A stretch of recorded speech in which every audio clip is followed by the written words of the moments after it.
JK here with unit reviews for the next batch of Fate Stay Night collab units. This is expected tomorrow on a Thursday, as usual, of course, and I just wanted to kind of talk about my expectations for these units and some potential setups. Now, it is worth noting that people are kind of rumoring or thinking that these are going to show up on top of Rin Tohsaka and Saber in kind of like a bigger collective banner, and next week they might even add, Fate, Yomi, and Gilgamesh on top of all those five. So I'm not quite sure how it's going to pan out, so just keep that in mind when you're planning on how to use your gems and so forth. It may be that the pool is getting more diluted as we go along, but it hasn't been 100% confirmed yet. Anyway, with that out of the way, let's go ahead and get into the reviews. The first unit is Fate Lamia, and essentially this is a water Saber, as you can kind of tell from the art as well. So like Saber, she has solid stats all around, although she does have less attack, but she has more in the HP department, defense, and so forth. So keep that in mind. I didn't really mean to say that her strengths were AoE and ranged options. What I meant to put in here, and I guess I just forgot, was that it's kind of nice to have the dual element flexibility. So of course, what I mean by that is that she's a water unit, but her Saber skills are going to be wind. So she has some flexibility there. She can target different enemies with different elements as needed, or, she has the water effect even when she's using her wind abilities. So it's kind of like half-half or whatever. The way that this can be useful is, let's say you're up against some thunder units or thunder enemies.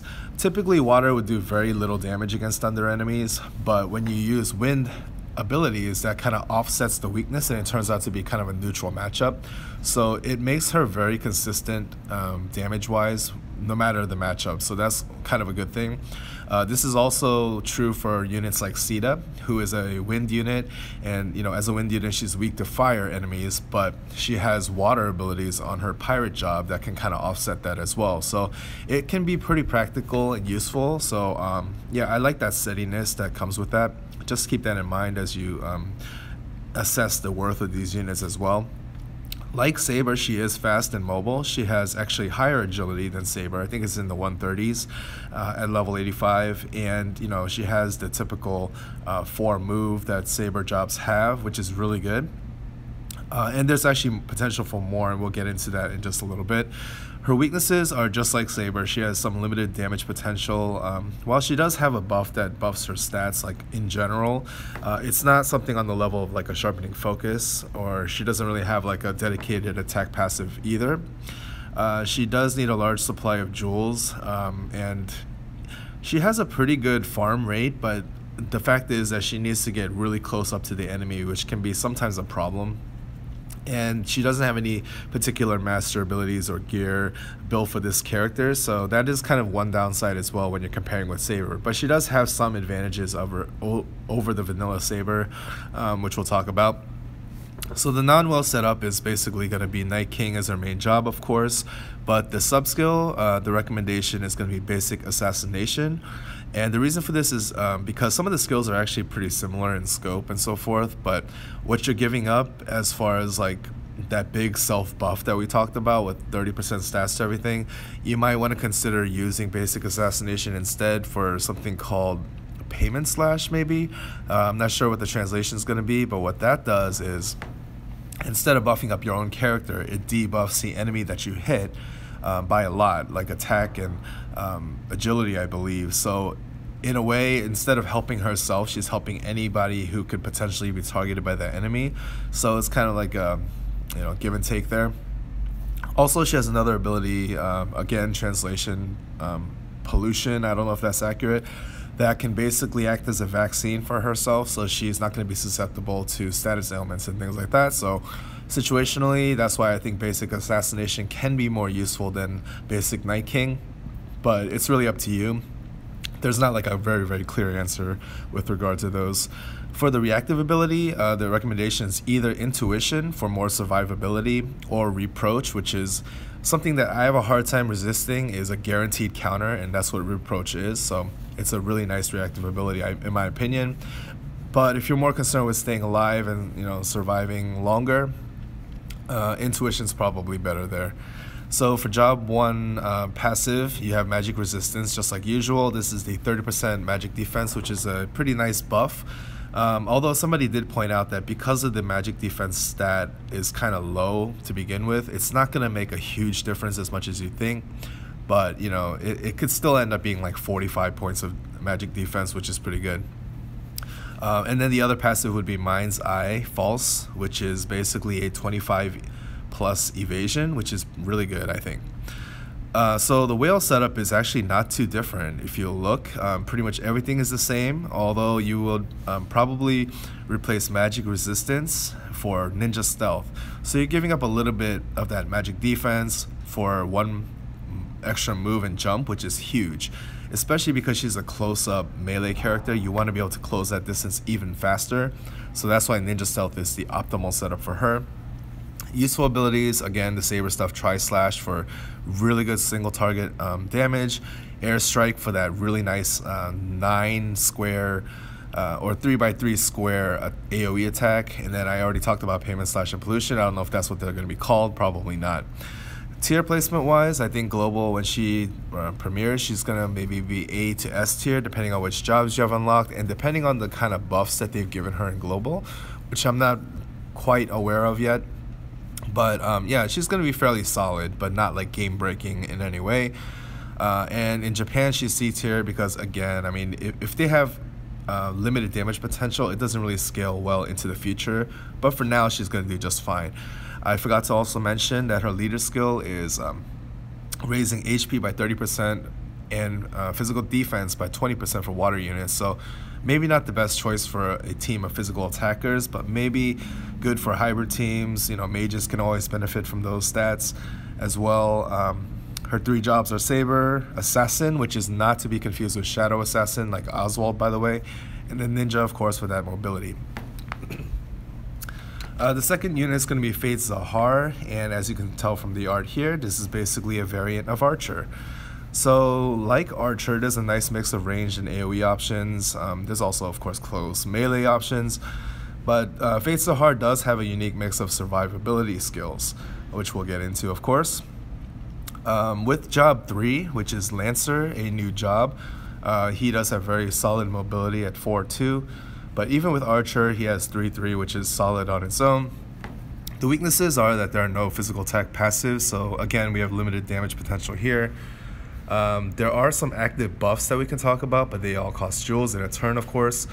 One of the big downsides, I think, with this character in general is that if you look at job 2, Berserker, which is a new class, there is a nice self buff to attack. I think it's kind of like on the level of a sharpening focus for 1 turn, but unfortunately it's not attached to the basic job. It's the main job, and you probably don't want to be using the Berserker job as a main, because if I'm reading it correctly, and again, please correct me if I'm wrong, it seems like the job has some weird jewel properties. Like I saw like 0% starting jewels. I couldn't find the jewels obtained per hit.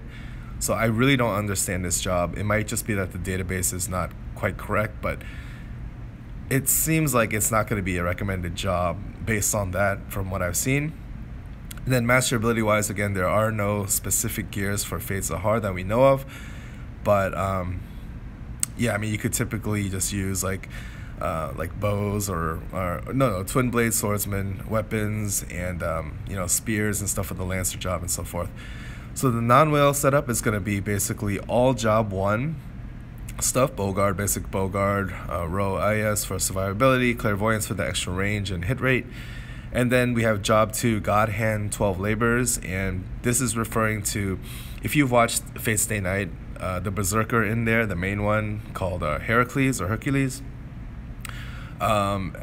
basically has a really hard time dying. Like he keeps staying alive. This is not quite to that level, of course, but this is basically like an automatic regen, which is kind of nice. The whale setup is totally different, in my opinion. Gumi recommends still using the Bogard, which is you know, viable, but I don't know. I thought that the Lance Guard or the Lancer job seemed pretty intriguing to me. So one of the things that I was sad about with this collab in general, and I mentioned this in the comments in one of my videos, I think, was that they don't have one of my favorite characters, which is Collab. But this is kind of the closest thing, I think. So it's a Lancer job, which Ku is. They have like the typical, 2 range that you would expect. There's some really nice AoE actually. There's something that has 4 range and it's a 5x5 diamond, which seems really, really good. Like I think it's like 45 jewels cost wise, but yeah, it just has some really nice properties there. The basic Lance Guard has kind of like a charged up jump and then AoE in the way that Catanova and Sita has, or any warrior I guess in general. So I thought that that job would possibly be better, and it does have 4-2 as far as move and jump, which is really nice. The passive, or the reactive ability, excuse me, is row IS for survivability in general, or you can use protection from arrows, which basically makes 100% of missile attacks miss, which is really, really nice. Again, that's kind of like a Ku thing, at least from FGO. Although in FGO it just protects you from everything, but in this game it's only against missile attacks. So, I suggested both because it's obviously situational. The first passive would be God Hand 12 Labors, again for that survivability in the regen, and then J3, you get battle continuation from the Lancer job, which is basically just like a guts, which we've seen before on like Holy Brawlers and so forth. So yeah, definitely designed to be tough to kill. We'll see how true that is in real life. And then useful abilities are a lot of the archer stuff that we've already come to explain, like high angle shot, concentration, twin blade flurry, Khalid Bolg, I still am butchering that name, and then the Lancer AoE move, which I mentioned already, seemed really, really nice.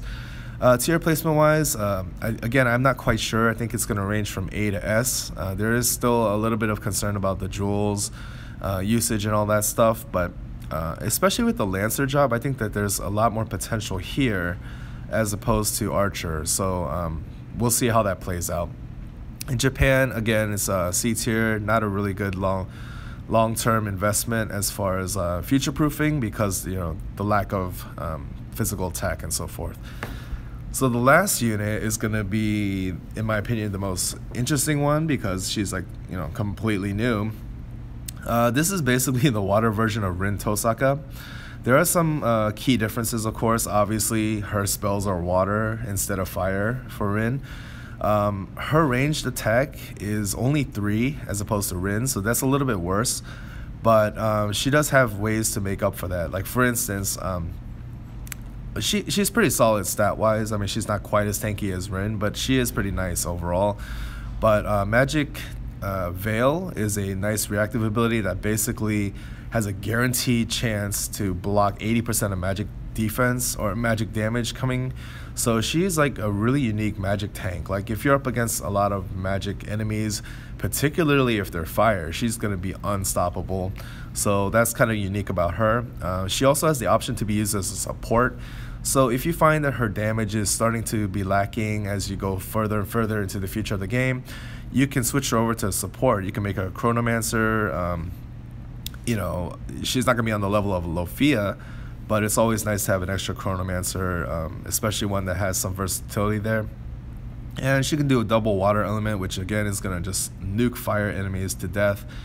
And strongest magic attack self buff. I don't know if that's correct. No, sorry, that might be a holdover from Rin. So I'm not sure. No, I think it is true. I think it's a 50% magic self buff, but that's for, yeah, that's right. It's for mana release. The ability listed to the right over there.